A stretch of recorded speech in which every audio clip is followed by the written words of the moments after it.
n'entends rien dans mes casques, c'est dû à quoi? Sur cette matière-là qu'ont travaillé nos artistes et nos invités d'aujourd'hui. Je vous présente donc nos participants qui ont travaillé avec cette matière pour faire des choses qui n'ont plus rien à voir, soit par le décalage dans le temps, soit par ils n'ont pas encore allumé. C'est parce qu'ils n'ont pas allumé là-bas. L'objet initial qui était ces photos dites de propagande. Donc je prends dans l'ordre Martin Park qu'on ne présente pas, mais qui est ici avec un aspect original, qui est donc cette exposition d'albums et de livres de photos de Chine qui vont des années 20 à aujourd'hui et qui nous montrent une autre manière de regarder la Chine. Travail qu'il a accompli avec... alors je ne sais pas comment vous présenter par votre nom collectif, Vasing Lundgren, qui sont donc un duo néerlandais, l'un basé à Londres, l'autre à Pékin, qui sont donc Tis Vasing et Ruben Lundgren. Donc ce travail a été fait ensemble de collecter et de présenter ces albums.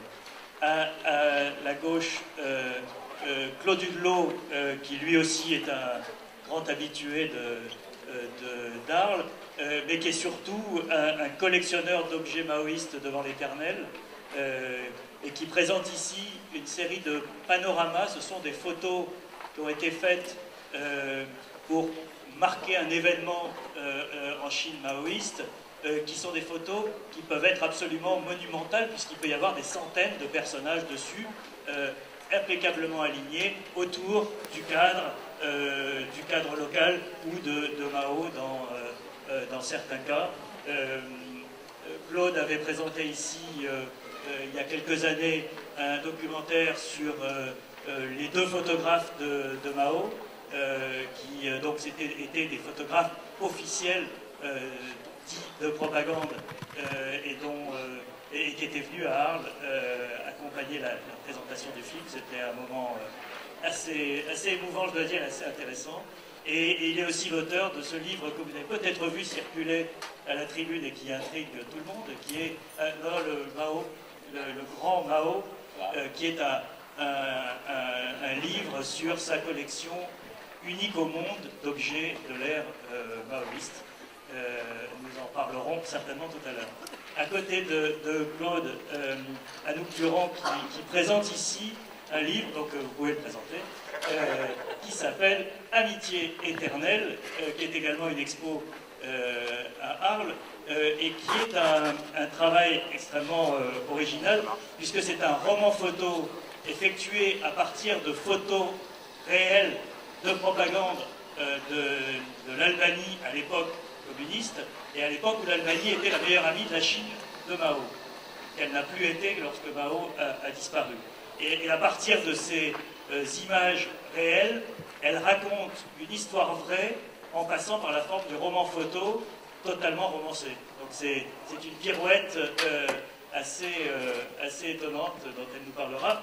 Livre publié aux éditions de Libéral, dont l'éditrice Emmanuelle Kouchner est également présente à ses côtés. Donc nous avons un éventail assez intéressant d'approche de cette matière de l'archive photographique de propagande. Et peut-être commencer par vous, Anouk, comment, parce que la forme joue un grand rôle dans dans l'originalité de ce travail, comment vous êtes-vous d'abord intéressé à ces archives albanaises qui sont certainement moins connues que celles de la Chine, parce que l'Albanie est revenue à ses proportions de petit pays alors qu'elle était le grand allié de la grande Chine maoïste. Et deuxièmement, comment avez-vous inventé cette forme du roman photo pour parler de cette histoire? Pour les archives, je voulais rencontrer des photographes de propagande, je voulais les interviewer, c'était un but. C'est-à-dire que je ne voulais pas uniquement avoir des images, mais je voulais savoir comment eux travaillaient, quelle était leur adhésion au régime notamment. Donc j'ai décidé, j'ai choisi l'Albanie sur la carte, pour connaître le pays, mais en contactant un ethnologue qui était spécialiste de l'Albanie, qui est Gilles Thorapper, et on est partis ensemble faire nos premiers entretiens. ça c'est la première partie, c'est que j'avais besoin des histoires. Et ensuite la forme du roman graphique ou du roman photo, c'est que justement j'aime raconter des histoires. Et j'ai l'impression qu'en les racontant, c'est une forme plus ludique qu'un catalogue habituel. J'arrive à être assez proche de l'histoire d'origine, parce que je peux mêler la grande histoire, l'histoire politique, l'histoire de la photographie, et des histoires individuelles qui sont les trajectoires des photographes dont je parle dans le livre. Et vous aviez déjà publié un autre livre précédemment, qui était basé sur un travail que vous aviez fait sur la principale revue, le magazine, le Paris Match de l'Albanie. Exactement, j'avais fait une monographie d'un livre qui s'appelle le Uli, revue, et là l'intérêt, il y en a plusieurs, mais le livre est construit à la fois à partir de reproductions, mais d'interviews toujours pareil avec les photographes concernés, et ça permet de montrer plein de choses qui sont que, même si, en histoire de la photographie, ça permet de montrer donc la colorisation des images post-66, le fait que les pellicules couleurs n'arrivent qu'en 67 dans ce pays, mais que par exemple tout le matériel capitaliste est interdit. Donc officiellement, il n'y a pas de pellicule Kodak, il n'y a pas de Hasselblad, il n'y a pas tout ça en Albanie, mais officiellement. Et là, par rapport aux autres photographes de propagande dont on va parler, on a en Albanie une structure très précise. Tout le monde est photographe de propagande parce que tout le monde travaille pour l'État à partir du milieu des années 60. Mais on a les photographes des institutions qui ont droit à tout, qui travaillent directement pour le comité central et qui ont tout le matériel qui officiellement est interdit. Et on a les photographes de propagande qui travaillent au niveau local, au niveau des coopératives. Et chaque Albanais qui va être pris en photo, faire une photo de famille, va aller dans un studio de l'État pour être pris en photo. Et eux n'ont que du matériel des pays frères, alors ça va changer, URSS ou après Chine, et seront en noir et blanc, les photos de famille seront en noir et blanc jusqu'en 1991. Donc on a et bon, c'est aussi de la photo de propagande, mais c'est la propagande intime, là je cite Martin Plat, voilà. Et sinon on a aussi cette propagande au niveau de toutes les usines telles que vous pouvez imaginer, des panneaux d'émulation, voilà. Donc la propagande est à plein de niveaux en Albanie, avec des usages et des matériaux de production différents selon le niveau des photographes. Martin Parr, comment êtes-vous tombé, vous, dans le bain de ces albums chinois? Comment vous est venu ce virus et qui vous a emmené très loin, visiblement?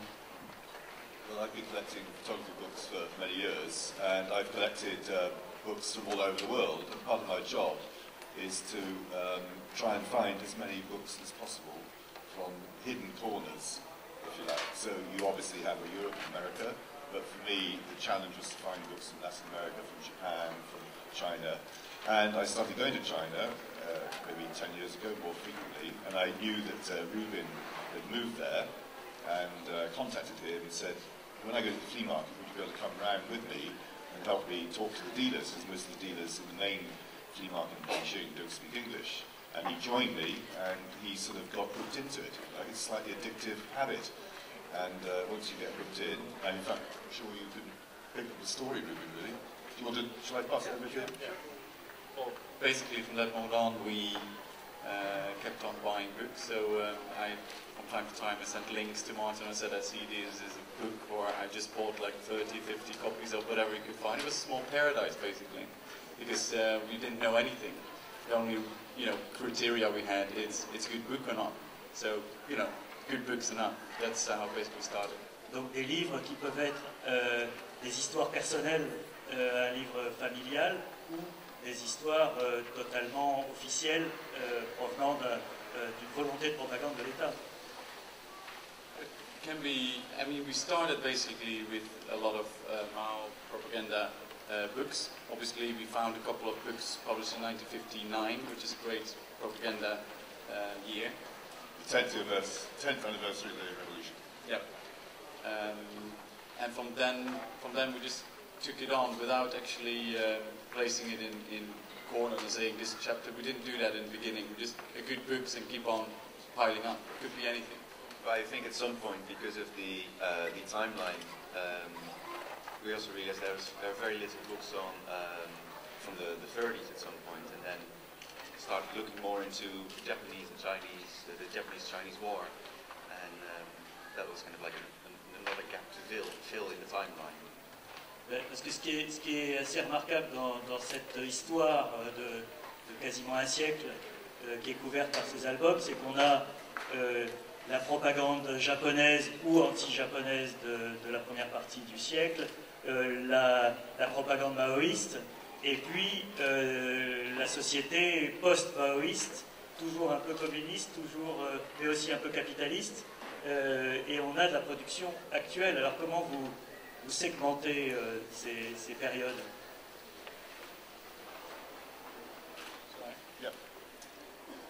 Well, basically, we separate 6 chapters in total, but if it comes to the new China, we have early communist propaganda that runs all the way up to the Cultural Revolution. The second would be Cultural Revolution up till now from a propaganda perspective, and that's where the definition hits in. Obviously, we connect it to state-produced books. So, a book on Cultural Revolution is obviously in. But also we connected with the Olympic Games, which was, well, overpublished. It's a great book, but it's also in the line of all these, like the 59 books and the great propaganda books published by the state and ordered by the state. I mean, one thing I want to say about propaganda books, you're giving the impression that this is something that fits into the past, say a communist regime, and that now we are free of propaganda. We are surrounded by propaganda every day. The very papers we read, the very family albums we create of our own families are basically lies, and any dysfunctionality in a family is hidden. The fashion pictures we see in our magazines, the food pictures we see in our magazines, trying to sell us more food, the car photos, they're all basically lies. So you give the impression that this is something extreme, connected to communist regimes such as the Mao one. I would question that. I think we need to open this up and acknowledge that propaganda is everywhere. Je suis entièrement d'accord avec ce que vous venez de dire, mais il se trouve que en préparant ce débat, nous avons eu une petite discussion sur le sujet et on remarquait que tout ce que vous avez décrit, on utilise rarement le mot propagande. On n'utilise pas le mot propagande lorsque nous arrangeons notre propre vie dans des albums photos personnels. Alors, où s'arrête la propagande et où commencent les petits arrangements avec l'histoire?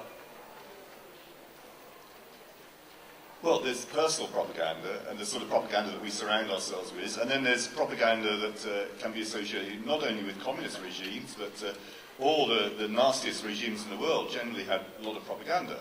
So the Third Reich, the fascist regime in Italy, the worse the regime, the more severe the propaganda, I would say generally. But we are still surrounded with it. It's much more gentle, much more subtle, but you cannot avoid it. So that's just a point I want to throw in, just to see how we react. Merci pour la provocation. On peut aussi dire une sorte d'idée inverse qui est de dire que c'est pas parce qu'une image est une image de propagande qu'elle est entièrement fausse. C'est-à-dire que oui, elle a été mise en scène, oui, elle est fabriquée, il y a une idée derrière qui est complètement prête à l'image, néanmoins une partie de la réalité transparaît. Je vous donne un exemple. En Albanie, on n'a pas d'autre image que des images de propagande. Sur cette période-là de la période communiste. Si on veut enquêter, faire un travail, on a affaire à ces images et on va voir énormément de femmes. C'est-à-dire que l'homme nouveau communiste, en général, c'est une femme. Donc c'est-à-dire c'est une femme institutrice, une femme soldat, une femme est dans toutes les activités possibles et imaginables. Or, c'est réel dans cette société-là, à un moment donné, les femmes ont pu aller à l'école, ont pu avoir ces métiers. Donc ce n'est pas que un mensonge, d'une certaine façon. Pas que. Pas que. Alors, Claude, toi, on se tutoyait parce qu'on se connaît depuis longtemps. Tu collectionnes de manière frénétique les objets du maoïsme depuis très longtemps. Et comment garde-t-on de la distance? C'est une question que je crois que je t'avais posée lorsque tu avais sorti ton livre sur Mao, qui était comment peut-on présenter des milliers d'objets de la période maoïste et garder peut-être une santé mentale? Ça va, ça va. Moi je crois que il faut deux mots sur mon parcours. Hein. Je suis un collectionneur compulsif, c'est vrai, mais pas avant la Chine. C'est la Chine qui me provoque, si je puis dire, qui provoque cette collectionnique galopante qui ne touche pas seulement à Mao. Hein. Je collectionne des sceaux, je collectionne des affiches pub des années 1910, etc., et bien d'autres choses. Mais il est vrai que le cœur de cette collection, c'est le thème du maoïsme, pour faire large. C'est très simple, parce que avant d'être collectionneur, je suis historien de la Chine contemporaine. Et en étant historien de la Chine contemporaine, mon premier bouquin est sorti en 1971, collection archives chez Julliard Gallimard. Déjà, il y avait de l'iconographie et déjà, il y avait de la propagande. Donc, c'est des images de propagande. Mais à l'époque, je n'avais pas le recul nécessaire. Et c'est parce que j'ai mené à bien ce travail d'historien et parce que dans mes livres suivants, j'en suis à mon 5e livre sur Mao apparenté, j'ai augmenté la part iconographique que j'ai compris, j'ai commencé à comprendre et à interpréter. Ça revient un peu à ce que disait Tutanu par rapport à ce qu'on peut remarquer, relever dans les images propagande, ce qui est le vrai du faux, le trafiqué, le non trafiqué, etc. J'ai appris à les décrypter, et ce décryptage m'a amené, ce décryptage que j'ai fait pour moi-même d'abord, j'ai eu envie de le faire partager aux autres, d'où ces publications. Donc, voilà ce que je peux dire. Donc encore aujourd'hui, Dieu merci, pour répondre à ta question, j'espère avoir eu une distance par rapport à cette propagande. Maintenant, pour rebondir à propos de ce que vient de dire juste maintenant Anouk, il est vrai, c'est vrai, je crois que c'est vraiment, on est au cœur du sujet quand elle traite avec ce qu'elle vient de dire de la question, sur l'ambiguïté de la photographie de propagande, outre ses qualités esthétiques d'ailleurs, aussi, c'est très complexe, et donc c'est vrai que quand on est... L'histoire veut que j'ai acheté un très gros lot de photos au marché aux puces de Pékin en 1991, et ce n'était que des images de propagande, mais sur le coup, très sincèrement, j'étais un peu bluffé. J'ai cru voir la Chine telle qu'elle était. En fait, c'était une Chine complètement bidon, complètement trafiquée, mais avec des éléments de réalité. C'est pas possible de concevoir autrement la chose. Et tout le travail après, c'est d'essayer de comprendre. Ah ben oui, au début, on ne voit pas, par exemple, qu'il y a des éclairages. Je ne sais pas comment ça se passe en Albanie, mais moi, je peux vous dire qu'en Chine, les gens, il y avait des castings, forcément. Il est évident qu'il y avait des castings, il est évident qu'il y avait des éclairages, il est évident qu'on choisissait un contexte favorable, que les sourires venaient au bon moment, etc. Et ce qui est dommage, c'est qu'on ne connaisse pas le nom des photographes, d'ailleurs, parce qu'il y avait parmi eux, à part Robot et quelques autres que tu as mentionnés, que je cite, c'était un travail qui était globalement mené par l'agence Sinroi. Et donc, voilà, moi, ce qui me passionne, et ce qui continue de me passionner, c'est ça, c'est le décryptage qu'on peut faire de ces images de propagande. Emmanuel, donc vous avez publié chez Xavier Barral le livre oui. Amitié éternelle. Amitié éternelle. Qu'est-ce qui vous a attiré dans ce livre? Est-ce qu'il tranche avec ce que vous publiez? Oui, moi, ce qui m'a immédiatement passionné, c'est justement l'utilisation qui était faite de ces images et le jeu narratif qui permet de leur apporter un supplément d'âme et qui permet d'intéresser n'importe qui à cette histoire pourtant a priori un détail de ces photographes albanais qui sont invités en Chine en 1970 pour soi-disant apprendre la photographie couleur. Et en fait, grâce à l'histoire imaginée par Anouk, je suis rentrée dedans comme dans un roman et je me suis dit c'est formidable. Approchez peut-être, on va...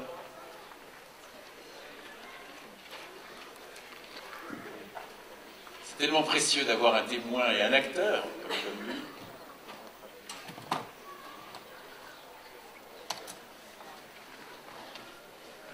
Bonjour, bienvenue.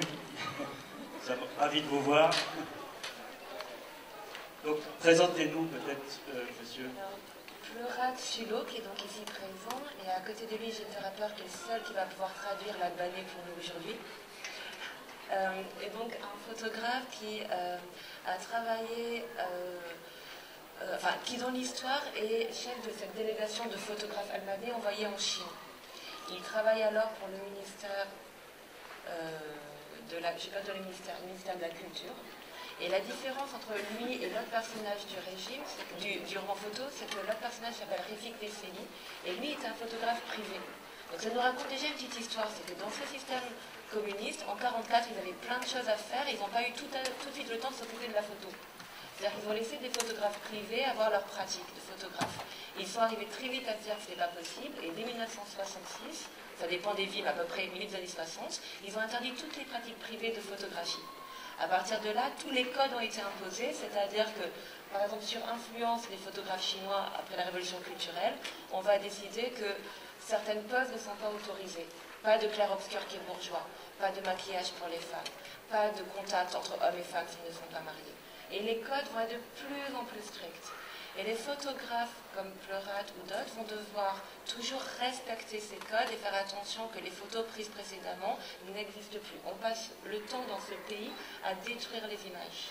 Et les photographes eux-mêmes détruisent leurs propres images. C'est un processus constant. Donc dans les différents travaux dont on vous parle tous, on a à la fois le visible et l'invisible, ce qui est fait, ce qui est effacé, les gens qui apparaissent, les gens qui n'apparaissent pas. Et quand M. Claude parlait de mise en scène, en Albanie, un de leurs travaux était d'enquêter sur la biographie de la personne qui était photographiée.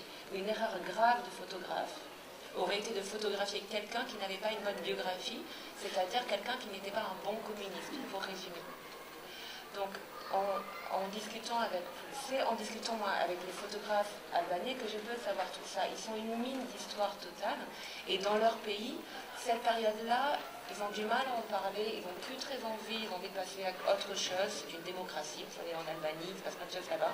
Mais ils n'ont plus du tout envie de faire ce recul. Et donc les archives disparaissent en permanence. L'histoire, voilà. Est-ce que peut-être monsieur peut nous dire deux mots un peu sur son regard aujourd'hui sur cette histoire et sur cette page d'histoire aujourd'hui tournée?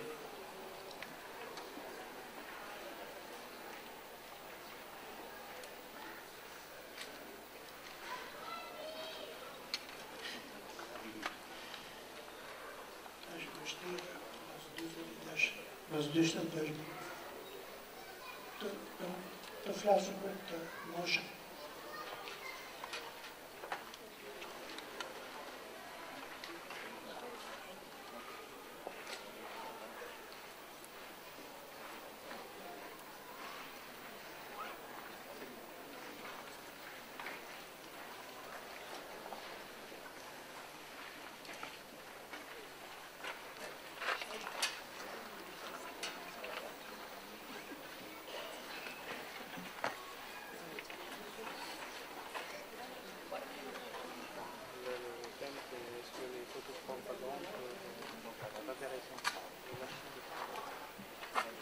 Niebie fajta herc, że takiego uniwersytetu się wie,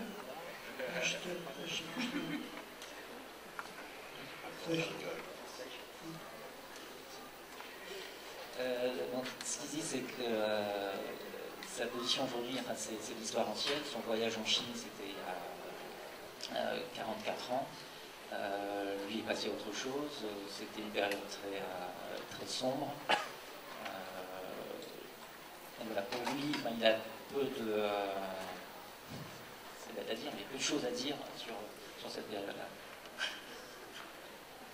Mă plăceau și numărul conceptualit da expoziție super, că si dictatur ishte errësira e madhe që ishte edhe ekspozita, që pa një ndryqim të veçantë nuk mund të zbulojë gjëra të veçanta në parë në koncept.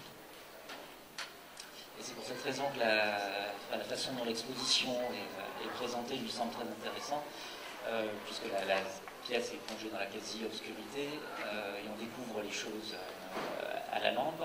Et il dit que ça convient très bien à la période de la dictature, où tout était sombre, et où on pouvait voir de la lumière que par petits bouts. Në kuptimin e fjalës që duhet të gjurmosh një sferë të dali diçka, duhet të gjurmosh një sferë tjetër të dali diçka. Si çdo gjë e herët që është në këtë epokë. Et que pour aborder cette période très sombre, ce qu'il faut, c'est prendre des points de vue très précis et les éclairer, leur donner un éclairage petit bout par petit bout. Për të ju falenderoj veç masa të gjithë Merci, merci, merci. Merci à tous, merci beaucoup.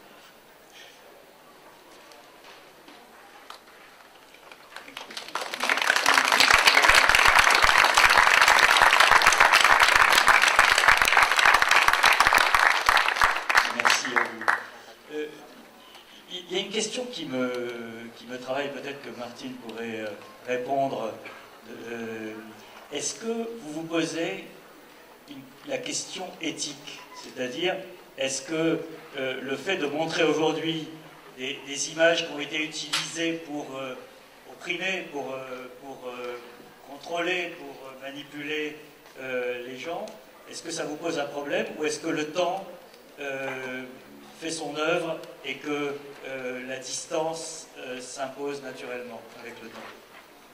Well, as I've already indicated, the worse the regimes, usually the better the propaganda. So in my collection of propaganda, which is quite extensive, not only Chinese material, but as I mentioned before, Third Reich, fascist, Russian, of course, all the Eastern European countries, it's ubiquitous. I would generally say the nastier, the better. And with something like the Third Reich material, in the books that we've done about the history of photo books, we've had to put all these places in because they are just such remarkable productions. And the same applies also to the Chinese material. We've seen some of the production values that they did, especially in 1959, which is this very memorable year, the 10th year of the revolution, the anniversary. The quality of the production and the quality of the books and the printing and the whole design of the boxes and the slipcases was quite remarkable. So, in a sense, you do just have to draw a line and acknowledge that we're looking at this as a legacy and a remnant from a period that we're very glad has gone, but these are remarkable publishing achievements, and we have to then put them in place with the other things that are remarkable photography publications, which aren't necessarily as much propaganda as actual hardline propaganda books. As I've already indicated, I think there's an element of that running through many things. Company books, for example, is another example of someone trying to persuade someone that a company or a country or whatever is great because they're doing that through the photographs. So, no, I think you have to just acknowledge and look at these things in the cold light of day and see them as incredible book productions. Claude. Oui, je vais tout à fait dans le sens de Martine. J'ajouterais que pour la Chine, alors d'abord, je reviens à ce que je disais tout à l'heure, c'est que ici, je regrette que certains commentaires ne figurent pas encore dans l'exposition, parce que l'intérêt de montrer les images, c'est de les commenter, c'est de les expliquer, c'est de les contextualiser. Ça, c'est la première chose.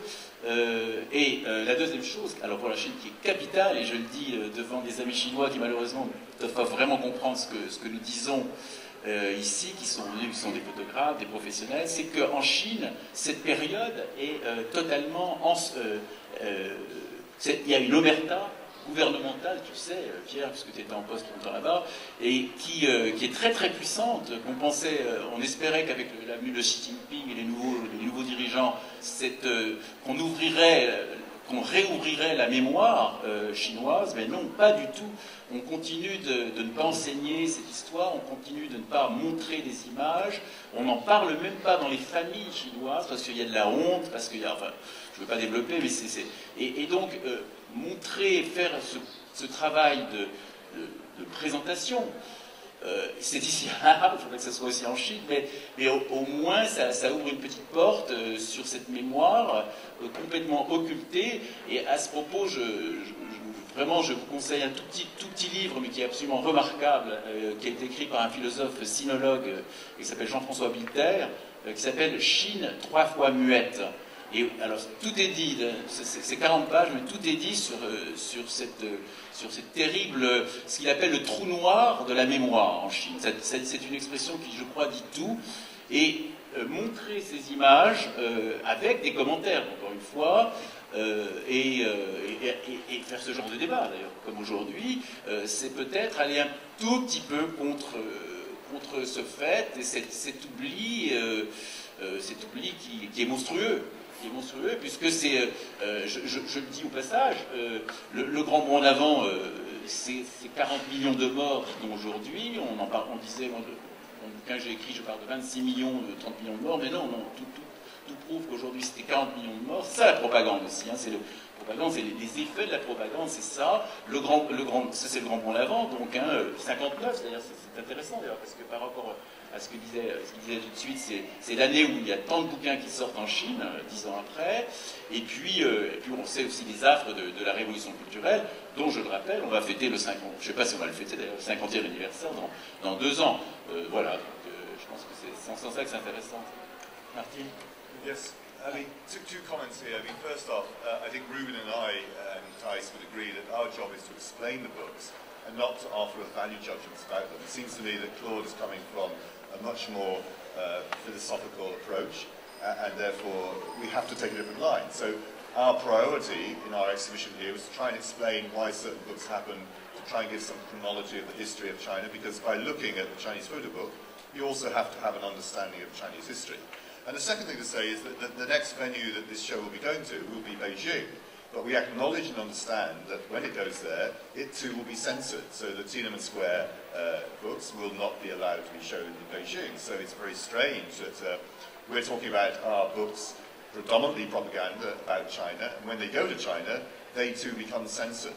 So our book, which will be published in Chinese as well as English next year, we hope, will be censored and it will be changed. It will be ready for the Chinese market. It's the only possible way to bring the exhibition in, because we know full well, if we try and show Tiananmen Square, the exhibition will be shut down immediately. And it's very important to us that regardless of that oversight, we still get this opportunity to share our discoveries with the Chinese public. Quelque chose qui pose pas mal de dilemmes, mais c'est que ces photographies dans le cas d'Albanie sont accessibles parce que les photographes ont perdu les droits sur leurs images à partir du moment où ils travaillaient pour l'État, et qu'en travaillant pour l'État, quelquefois institutions sans coopératives, leur négatif ne leur appartenait plus, leurs appareils photo ne leur appartenaient pas, donc en coopérative, mais ce qui veut dire que les droits sur les magazines de propagande ne leur appartiennent plus non plus, parce qu'il y a eu des errances totales, etc. Donc c'est très pratique pour publier des images, mais moralement ça pose tout un problème donc, sur les droits de ces photographes. Et quand je travaille sur des archives privées, quand ce sont les photographes eux-mêmes qui me confient leurs négatifs, leurs images, il y a toujours ce dilemme. Le premier, c'est de dire qu'il y a tout un travail de mémoire qui est fait, de numérisation, de faire connaître. L'Albanie n'est pas un pays connu. Donc c'est vraiment travailler sur ce patrimoine photographique, moi, me semble très très important, mais en même temps, je ne rémunère pas les photographes qui me prêtent des images. Et j'en ai fait un travail qui est donc une narration qui, je pense, rend honneur à leur travail et à leur histoire, mais il y a tout ce problème ce sont des systèmes, c'est un système qui n'existe plus et leurs droits sont protégés. Je posais la question de la distance parce que il se trouve qu'hier soir à la Cinémathèque française à Paris, il y avait la présentation de Comment Yukong déplaça les montagnes de Marceline Loridan et Joris Ivens, et que ce film a été donc tourné à l'époque maoïste, comme le dit elle-même Marceline Loridan, avec empathie pour la révolution chinoise, et que ce film avait suscité à l'époque des attaques de propagande, etc. Et c'est intéressant de voir qu'aujourd'hui, Arte vient de ressortir un coffret avec les 14 heures de films tournés donc, par Joris Ivens et Marceline Loridan, et que Marceline Loridan, Joris Ivens est mort, et reconnaît elle-même qu'elle s'est laissée berner par son époque, comme elle dit très joliment. Mais elle m'a dit une chose, elle a dit, avec le temps, il ne reste plus que les images. Et elle dit aussi une chose, c'est que les Chinois sont avides de découvrir ces images. Et chaque fois qu'elle les montre à Pékin, elle ne peut pas tout montrer, là encore, et chaque fois qu'elle les montre, elle a un public qui est fasciné par des images d'un temps qui ne sont pas visibles aujourd'hui, comme le disait Claude tout à l'heure. Oui, alors ça renvoie à la frustration, hein, dont je parlais tout à l'heure. Je connais bien Marceline et j'ai bien connu Joris Ivens, et moi je parle quand même, j'avais parlé à l'époque à France Culture, je crois, d'aveuglement à leur propos, parce que, et malgré tout, on revient à ce que disait Anouk tout de suite, c'est-à-dire que malgré tout, dans ces films que j'ai vus et revus, il y a une part de vérité, il y a une part de vie en tout cas, tout n'est pas truqué, tout n'est pas, mais ils se sont fait pigeonner à un point inimaginable, enfin ici, ils ont fabriqué l'image, et c'est vrai, il a raison, je l'ai entendu récemment répondre à des questions, c'est vrai que ça existe, mais en même temps, là c'est le piège total, parce qu'eux-mêmes sont instrumentalisés, mais à un point qu'on n'imagine plus aujourd'hui, enfin c'est pas possible. Ouais.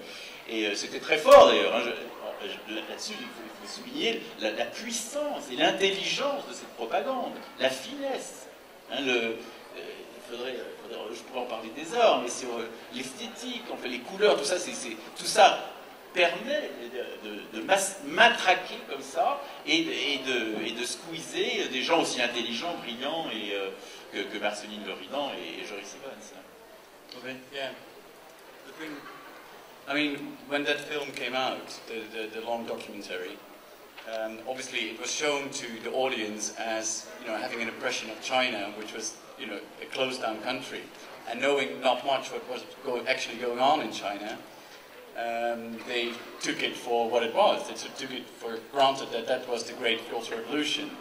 Then after Deng opened up the country and said, you know, that period was kind of a disaster, then they pointed out the filmmaker, Joris Evans, and Martin Loridan as well, as, you know, you tricked us, right? You're propaganda makers. That turned out after a couple of years after the film came out. But if we see the film right now, knowing what we know, knowing the true story of the Cultural Revolution, knowing the cruelties, it still contains really valuable information that we can see straight through red eyes how society was functioning, and it's really brilliantly filmed. I mean, it's a great film to see daily life from red eyes. C'est aussi un moyen de revenir à un temps que les moins de je ne sais pas, de 40 ans peut-être n'ont pas connu, qui est l'époque des luttes idéologiques, de la guerre froide. C'est difficile d'imaginer aujourd'hui, quand on n'a pas vécu ça, ou quand on a grandi dans la période suivante, à quel point ces questions étaient importantes, étaient au centre de la vie internationale à l'époque, et que marquer des points pour montrer que le système socialiste fonctionnait mieux que le système capitaliste, c'était un enjeu énorme que les différents systèmes, que les différents régimes s'envoyaient. I just want to bring in something about Albania, which is very interesting. In 1989, after the Berlin Wall collapsed, I went on the first coach tour, a tour of archaeological sites in Albania, along with what proved to be another 14 journalists, because we're all fascinated by the fact that Albania was potentially also going to fall. It's happening every day in North Korea. Anyway, I took a lot of photographs that week. I was working for the Observer newspaper, and just 2 years ago I actually showed these images in the Tirana Art Museum, and one of the things that was really pleasurable is that even though it's only 89, it's not so long ago, people are completely amazed that this was contemporary Albania a mere 20 or 25 years ago. And one of the things we were able to do through the Albanian television company and the broadcast, we actually found a lot of the people who were actually in the photographs, and they came forward. And it's an incredibly pleasing process to go through, to see this, what I've never seen a country change as rapidly as Albania has from 89 to what it is now. It's unrecognisable, I'm sure we all understand that. But it was a fascinating process to see that living propaganda, if you like, set in 89 and now entirely nostalgic and historical. I think also that we talked earlier about context, and only by putting the books in context, like in the Chinese photo book exhibition with a book Red Collar News Soldier, which kind of shows the people that were denounced and the criticism, you can learn something about the actual time that it was in, but the propaganda itself teaches you a lot about photography as well, and kind of how you manipulate and how you tell a story. And I think that's a very interesting photographic aspect about propaganda as well. Alors, ce qui est intéressant, c'est la place qu'occupait la photographie dans la machine de propagande de ces pays. La photo étant censée, j'imagine, être plus vraie, plus proche, de permettre aux gens de se dire que effectivement les magasins sont pleins, les récoltes sont abondantes et l'industrie tourne à plein. Là où des peintures ou d'autres formes d'expression n'aurait pas ce caractère de vérité? C'est pour ça que la photo est aussi centrale? But that's the kind of beautiful thing about photography, this confusion that it looks so much like reality, but it's totally not. And in propaganda, because it's so extreme, like as you say, the more extreme, the more terrible the regime, the better kind of photography. Yeah, here it shows that these two are very different things. But this idea of stage photography is now very much part of contemporary art practice. It's quite interesting that all these photographs in these propaganda books have been set up by the photographers. They've gone into factories, they found the most beautiful women, they brought them forward, they make sure their uniforms are clean, they make sure there's no dust on the floor. They're all completely set up. This whole tradition now is incorporated into our contemporary practice. We can go around the festival here and we'll find examples of set-up situations where a similar agenda will be applied, but it will be a personal one for artistic reasons. And in a sense, you could argue that these photographers also had great artistic purpose, because their job was to lie as effectively and as beautifully as is possible for the benefit of the power of the state. Oui, pour rebondir sur ce que vient de dire Martine et pour répondre à ta question, je pense à... Tu as parlé au tout début, dans ton chapeau, tu as parlé de Warhol. Et donc, là, on est dans le lien. Il y a un autre artiste qui juste avant Warhol, mais qui est très très important pour avoir détourné, alors d'une façon très puissante et maligne et dévastatrice, c'est Hérault.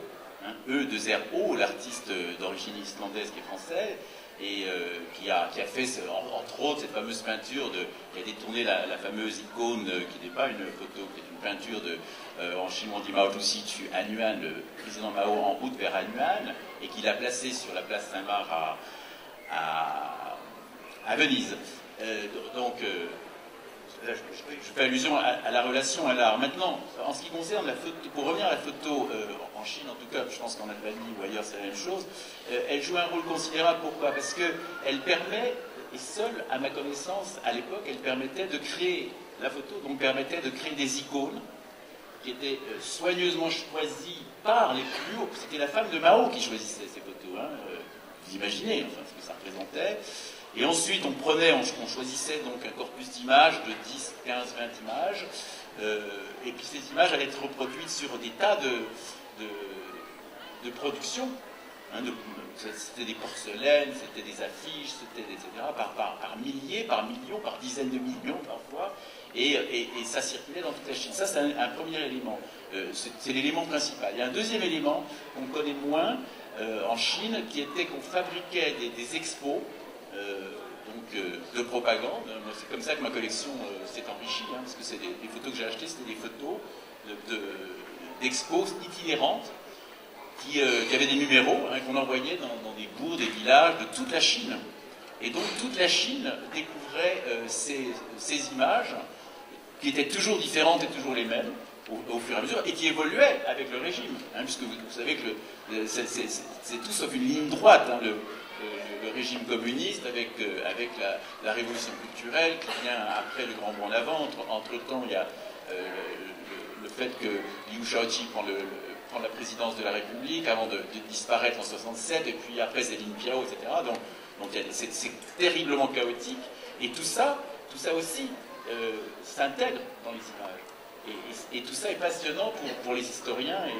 Il y a ce qui s'intègre et il y a ce qui disparaît des images. Absolument. Quand même, j'ai beaucoup aimé ce qu'a dit Anouk tout à l'heure sur la disparition. Oui, ils ont inventé Photoshop avant l'heure. Absolument. Bah oui, on a vu ici même d'ailleurs hein, l'expo qui était due à cet artiste. Oui, qui avait sorti. Avec l'idée de la disparition que je montre aussi dans le Mao, etc. Il y a un autre élément que je voulais ajouter tout à l'heure, et j'en profite pour le dire maintenant, ce qui disparaît. Il y a un troisième élément, me semble-t-il, c'est ce qui n'est pas montré, qui n'est toujours pas montré. En tout cas en Chine, moi je sais par des rumeurs comme ça, qu'il y a encore aujourd'hui des images de propagande qui sont où sont-elles, dans des familles, dans des archives, chez des photographes qui les cachent, qui ne veulent pas les montrer, etc. Et là aussi, moi c'est pas un grand devoir, mais c'est peut-être un devoir que d'aller encore en 2014, chercher ces images pour essayer de restituer ce qu'était cette énorme tromperie du prix. Je voulais aussi parler, quand Martin Parr a fait référence aux mises en scène de l'image, je pense aussi à la couleur, c'est-à-dire au fait qu'en Albanie, la modernité, elle passe par la couleur. Et on a des influences. Le magazine principal de Uli, il est très influencé de la maquette de Life. Et cette maquette de Life, elle va être transformée, elle apparaît dans plein de pays en même temps, avec des couvertures des quatrièmes de couvre qui sont très équivalentes, à la fois en Albanie et en Chine, mais aussi en Israël dans certains magazines, avec toute une circulation de comment les maquettes circulent, les modèles, etc. Donc, il y a des courants de pensée dans cette mise en scène de l'image, dans le monde communiste, mais des fois avec des passerelles avec le mode occidental. Je ne vais pas développer, mais il y a toutes des passerelles sur les couleurs qui sont aussi le bleu du bonheur, et pas uniquement le rouge communiste tel que nous on l'imagine souvent. Mais notre idée, que j'essaie de vous dire assez vite, c'est qu'il y a une certaine violence. Quand j'interviewais des photographes, eux, leur modernité, c'était de se montrer en couleur, c'était de se montrer moderne. Ça, c'était une mise en scène. Et à la chute de leur régime, l'image qui leur a été renvoyée d'eux par les photographes occidentaux a été d'un grand misérabilisme et très souvent était du reportage noir et blanc. Ce qui est logique, parce que c'est la tradition du photojournalisme. Mais l'expo de Martin Parr, je l'ai vue, et elle a aussi beaucoup plu, parce qu'elle est en couleur, cette exposition. Et alors qu'ils ont eu affaire à tout un retour en arrière par l'image de la façon dont ils ont été représentés. Juste ajouter que le rouge en Chine, je dis juste un détail, le rouge en Chine, avant le communisme, le rouge c'est le bonheur, hein, pour les Chinois. Donc c'est pourquoi il y a cette utilisation massive du rouge dans la propagande chinoise. I want to just answer Claude's rhetorical question, where is all this propaganda? I'll tell you, it's at the Chinese Beijing flea market waiting for you and I to buy it. Because we are the main people interested in this stuff now. Yes. It's waiting to sell it to mugs like us. Oui. Alors, je vais revenir à la petite provocation de Martin Parr tout à l'heure sur les frontières de la propagande, où s'arrête la propagande. Et d'une certaine manière, à vous écouter, on pourrait dire que toute photographie est la propagande. I think to a certain extent they are. I mean, one of the reasons why we have an Arles festival is because it's one of the few times that the agenda of the photographs taken and displayed are actually personal, as opposed to the notion of trying to sell a concept or an idea. That's why there is a big independent photography sector. That's why our festival, where you potentially can get exposed to real feelings, real emotion, are actually so important. And that's, in a sense, why we have the art photography movement. Because so many other forms of photography, whether it's hairdressing photography, fashion photography, car photography, family photography, as I've mentioned, travel photography. What's the purpose of travel photography magazines? To sell travel advertising. So are they going to actually show you a place looking miserable and sober? No, they have to try and show the nicest beaches, the nicest hotels, because the idea is to sell stuff, okay? That's why the Arles Festival is so precious. It's a nucleus of real, emotional, personal photography, and that's why it's so successful. That's why so many people are here. Oui. Alors, je voulais revenir à ce que Martin avait dit sur la propagande privée et publique. Il se trouve que parmi mes collections, j'ai une collection d'albums. Non pas de livres, hein. Je collectionne des albums de famille, j'en ai beaucoup.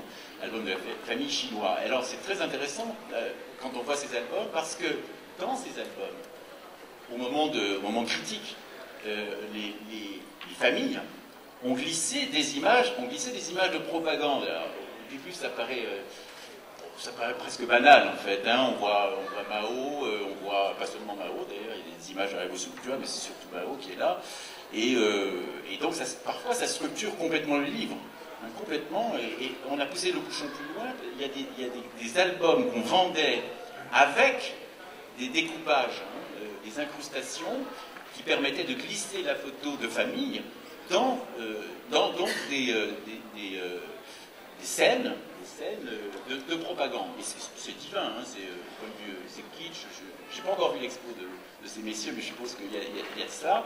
Ça, c'est le premier élément. Mais le deuxième élément qu'il faut souligner, c'est pourquoi ces albums étaient souvent marqués par ces images. C'est par souci de protection. Parce que nous parlait de violence tout à l'heure. Alors ce que je peux vous dire, c'est que la révolution culturelle, c'est une époque mais hyper violente. Vous le savez, les gardes rouges qui débarquaient chez les gens, ils débarquaient chez les gens sans prévenir, ils rentraient, ils foutaient tout en l'air. Et donc, qu'est-ce que faisaient les gens pour se prémunir contre ces agressions, qui ont été parfois mortelles, souvent mortelles? C'était de mettre des images dans la maison, des images qui donc les protégeaient, comme des icônes, comme, voilà, c'est ça. Et au sein même des albums de famille, qui étaient l'album de famille, c'est la chose la plus privée qui soit, la plus précieuse. Et donc on mettait, ça on l'a dit, on mettait ces images comme ça. Et donc ça s'arrêtait là. Et il y a d'ailleurs une anecdote savoureuse que je ne résistais pas à vous raconter, qui est du même ordre. À Shanghai, il y a un grand temple bouddhiste à Qinan, oui c'est ça, Qing'an, pardon, et que les moines ont fermé au tout début de la révolution culturelle.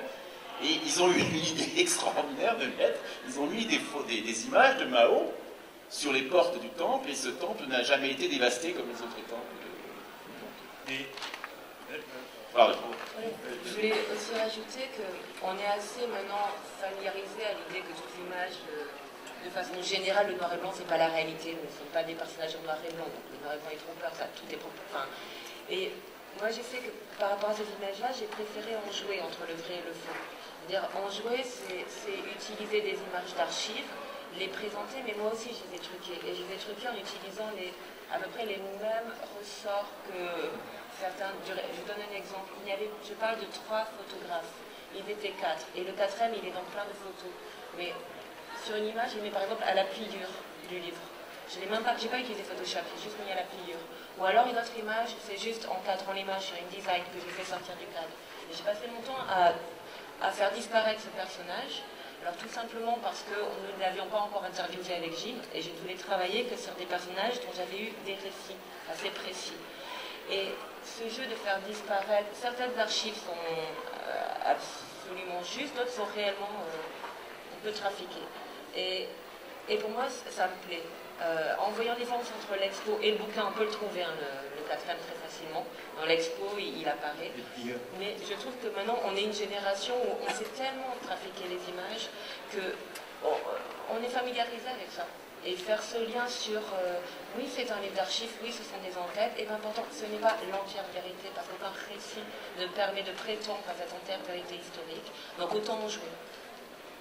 Alors, ce qui est quand même intéressant pour revenir à la définition de la propagande, c'est que si on prend le cas de la Chine, que je connais mieux, les photos privées de l'époque maoïste correspondaient au code que le régime imposait aussi à l'esthétique, aux vêtements, aux objets qu'on pouvait avoir chez soi. On se faisait prendre en photo place Tiananmen devant le portrait de Mao, etc. Donc les photos privées correspondaient à ce que le régime souhaitait également dans sa communication étatique. Ça a disparu, parce que même si l'État continue à contrôler sa communication, la sphère privée en Chine, et encore plus en Albanie, est devenue entièrement privée aujourd'hui. Et on voit dans les albums, dans les livres que vous publiez, que vous mettez dans l'expo, qui sont plus récents, qui sont des années 2000, que cette photo est aujourd'hui totalement libérée de tous ces codes. Alors, est-ce que cette sphère-là, elle a été reconquise par l'individu? Well, I mean, you still have censorship issues in China with contemporary photography. I mean, was it Liu Zhang had his book, the new book, censored? Yeah. Women? Yeah. Give that. Well, the basic limits for censorship right now is obviously 1989, but also officially it goes with the nipple. The nipple is like the limit. So if you show a nipple, that's too much. C'est comme Facebook. It's like Facebook. Yeah. Well, yeah. That's pretty interesting. Yeah. But I'm amazed at Ren Hang. You know, the gay photography book, which is one of the last books that we show in the exhibition. I'm absolutely amazed that wasn't censored. Well, how did you get away with it? This is a pretty interesting gay book. We have strawberries up bottoms, etc., etc. It's a selling point. Yeah, go and see everyone. It's the guys here in Get a signed copy. Obviously, I mean, if that's a self-published thing, at the moment you have a friendly print shop who does it in the late hours and no receipt given and you pay in cash and you're done, and you sell it on the internet without picture, you just have a title, then it actually, or you give it to friends. I mean, there's this kind of trend you cannot stop as a government. So it doesn't have, it's like not having an ISBN number. No. That's the secret. Est-ce qu'il y a des questions, est-ce que vous avez des questions soulevées à la fois par ce qui a été dit ou qui n'ont pas été abordées? On peut avoir un micro? Non, ça ne marche pas? Non, ça sera le mien.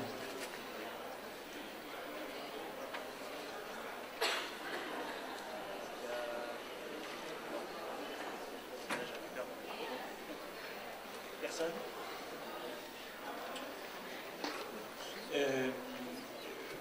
Claude, toi tu disais tout à l'heure que tu as un fonds, tu continues à...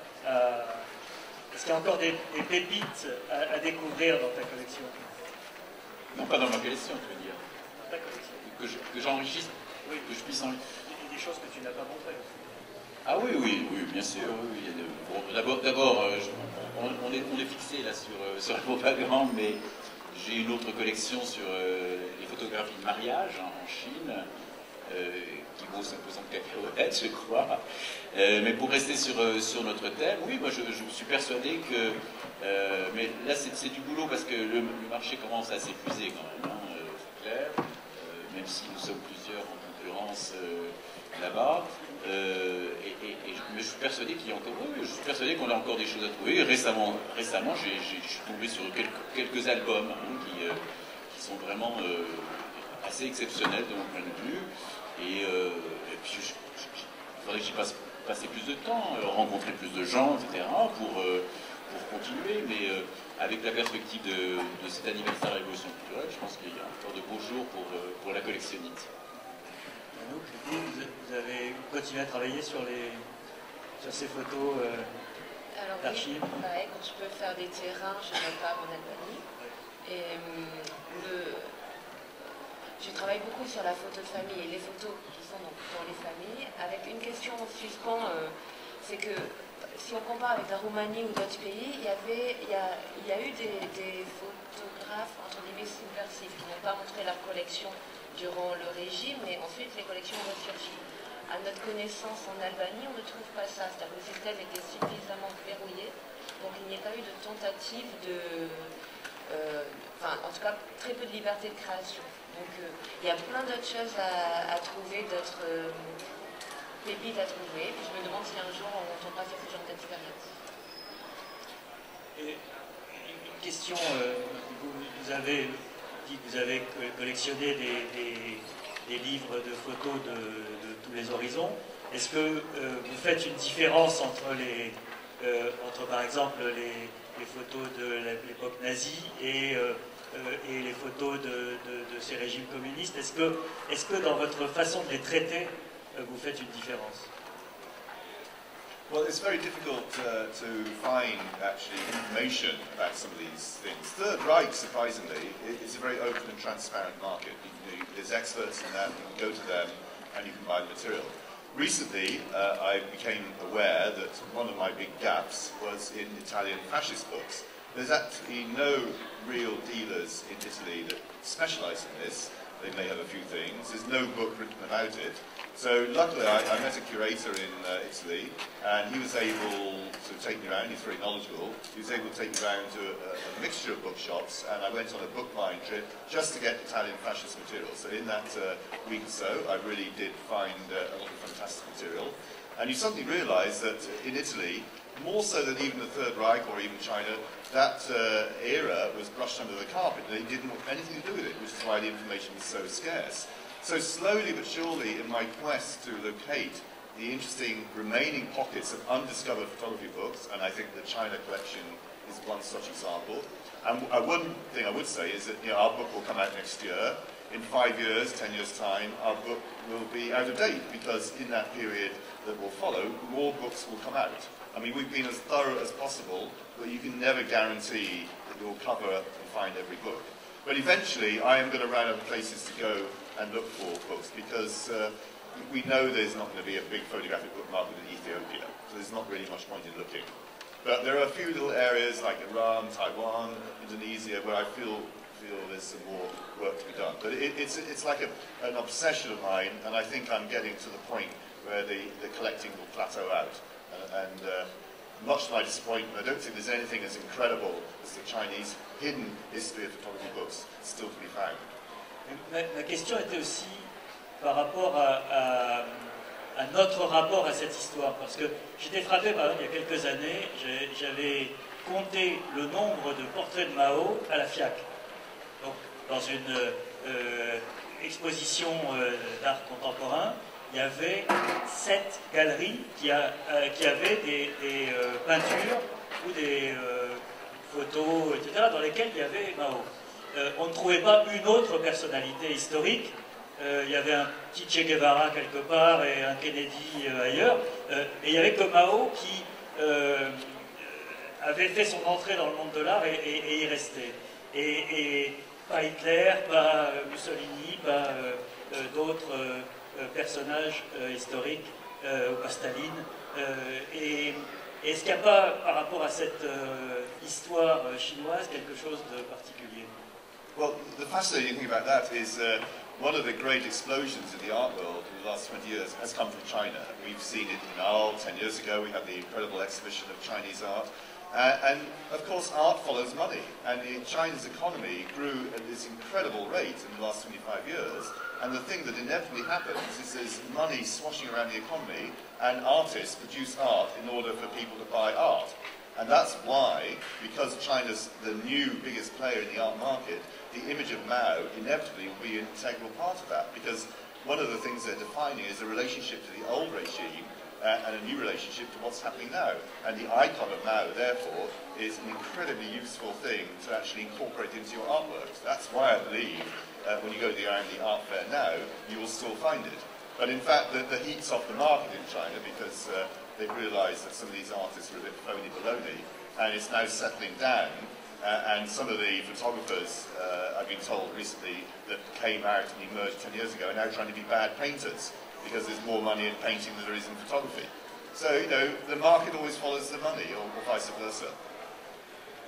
Oui, pour compléter ce qui vient d'être dit, je voudrais quand même rappeler que l'effet Warhol est considérable. Il est dans nos consciences et dans notre inconscient aussi. Hein. C'est Hérault, bien sûr, a été très important, mais Warhol, qui d'ailleurs, entre parenthèses, s'est rendu à Pékin. Il y a même un livre qui s'appelle Warhol in China, qui est sorti l'année dernière. Ça, c'est un élément. Le deuxième élément, c'est intéressant. Pardon, je t'interromps une parenthèse, c'est qu'il y a eu une rétrospective Warhol l'année dernière en Chine, et ils ont empêché la présentation des Mao de Warhol. Voilà, c'est exactement ce que je voulais dire. Donc, je voulais donner cette information-là. Et la seconde information, c'est que très récemment, dans le nouveau magnifique musée qui correspond grosso modo à Pompidou, hein, qui s'appelle le Power Station of Art, Shanghai. À Shanghai, qui est dirigé par une remarquable francophone qui s'appelle Wong Yan, très très bonne directrice, commissaire d'expo. Il y a eu une très bonne exposition sur le thème du portrait, et l'autocensure et la censure a marché à plein. Il y avait un seul tableau où on apercevait Mao, mais vraiment parmi d'autres éléments, hein, j'ai oublié son nom, qu'elle m'en excuse, mais de la femme de Liu Xiaodong. Mais sinon, aucun autre Mao. Alors j'ai posé la question, bien sûr. Et par exemple, quand on pense Mao, et il est dans le bouquin, bien sûr, on ne peut pas ne pas penser à Yang Peining, hein, qui est un artiste franco-chinois, qui est exposé, etc. Les Mao d'Yan Peining n'y étaient pas. Et personnellement, j'ai été un des organisateurs de la grande rétrospective de Ming au moment des années franches Chine, et je me souviens de la conversation qu'on avait eue avec le directeur des Beaux-Arts de l'époque, qui était un ami, et qui m'avait dit tout simplement « No Mao ». Et ça continue. Donc on est pour revenir à ta question tout à l'heure, on est quand même dans une sacrée ambiguïté, hein, et ça en dit long sur le régime chinois aujourd'hui. Hein. Et ça allait même plus loin. Ça allait même plus loin dans cette expo dont tu parles de Ming à Shanghai, puisqu'il y a eu toute une polémique, parce qu'il avait fait un portrait de Chirac, je me souviens, c'était Chirac qui était président à l'époque, qui était opposé au portrait d'une prostituée. Et le directeur du musée voulait à tout prix qu'on évite ça, parce qu'il craignait un incident diplomatique, et Ming lui disait, mais les Français, ils s'en foutent. Et la suite a prouvé qu'il avait raison. This thing on Mao being still in this contemporary art fair. I mean, obviously, Mao is, in that sense, not as dead as Hitler is. I mean, we don't have a portrait of Hitler on the Brandenburger Tor. No, besides that, I mean, it's hard to imagine maybe, but for an older generation of Chinese, Mao is still the hero for the idea of uniting China, putting a line around it and letting it be ruled by Chinese. For them, if they balance it, they do say we had nothing to eat in 1958, and it was a cultural revolution, it was a horrible time, but if they want to balance it in their heart is still with the idea of the military achievement of Mao, something that, of course, an apolitical youth has no message to, and for them, I mean, he's not that important anymore. But the portrait is still around, I mean, it's still there. Oui, non, et puis pour continuer ce que vient d'être dit, c'est que Deng Xiaoping, qui est un être fabuleusement intelligent, a dit une connerie, mais on purpose, si je puis dire. Il a dit que Mao c'était 70% de bons et 30% de mauvais. Et donc les gens continuent à le répéter pour se protéger, tout simplement. Et puis moi je crois que le matraquage dont je parlais tout à l'heure, dans les années 60-70, continue aujourd'hui de perdurer. Et il y a encore, vous allez dans certaines régions très, très reculées, vous verrez dans les foyers, hein, dans l'espace, le petit espace qui est dédié au culte des ancêtres, il y a encore, aujourd'hui, je l'ai vu, ça encore, l'année dernière au Guizhou, une province très reculée, j'ai vu des portraits de Mao et de sa bande, avec des affiches, des porcelaines, etc. Donc tout ça je voudrais juste citer, parce que je me régale à la découverte de ce livre, donc d'Alnouk, qui est là. Ici, vous voyez une photo, on voit le photographe qui est présent ici avec nous aujourd'hui, et qui est entouré de jeunes Chinois. Je vous lis la légende, c'est très court. Hein. La rencontre eut lieu, et cet après-midi-là, tous les ouvriers d'une usine se sont mis en file indienne. Ils venaient toucher les mains qui, le matin même, avaient serré celles du grand timonier. Ses mains à lui. Vous voyez ce que je veux dire? Alors, voilà, ça c'est... En une citation, vous avez toute l'ambiance qui pouvait, à l'époque, se propager en Chine. On est dans la folie la plus totale, hein, c'est ça aussi, la propagande. Moi, je ne peux pas... Alors, une fois que vous aurez vu les expositions de tous les collègues, vous arriverez au 5e étage, au bureau des listes, vous ne verrez plus Mao. En Albanie, Mao était un ennemi du régime à partir de 1978, avec des ruptures diplomatiques, donc il n'y a pas de Mao. Je le dis.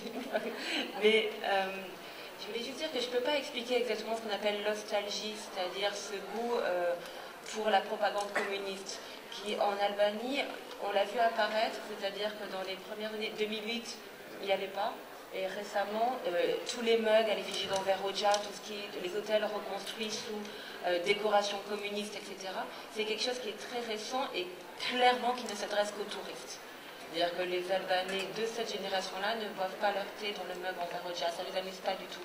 Par contre, voilà, ça s'adresse à un public particulier. Pour nuancer le rapport à Mao, j'ai un souvenir, je suis allé voir un écrivain de Suzhou dont le livre venait d'être traduit à Paris par Le Seuil, et quand je suis arrivé chez lui, sa femme est arrivée avec le livre sur lequel il y avait un Mao warolien stylisé, et elle m'a dit: regardez ce qu'ils ont fait, notre vie a été brisée par cet homme, et ils l'ont mis sur la couverture du livre de mon mari. Et j'ai raconté cette anecdote dans Libération à l'époque, et j'ai reçu un mot du Seuil en disant on a eu honte en lisant votre article, parce que nous on avait pensé faire un beau coup esthétique, et on était à milieu de penser qu'ils allaient le prendre comme ça. Donc le rapport à Mao est quand même complexe dans l'histoire. S'il n'y a pas de questions, pas plus que tout à l'heure, merci beaucoup. un seul conseil, allez voir les expos. C'est une page d'histoire photographique et historique formidable. Et il y a une signature de bouquin, me dit-on. C'est où? C'est juste là. ici. Alors juste à côté. Voilà, merci beaucoup.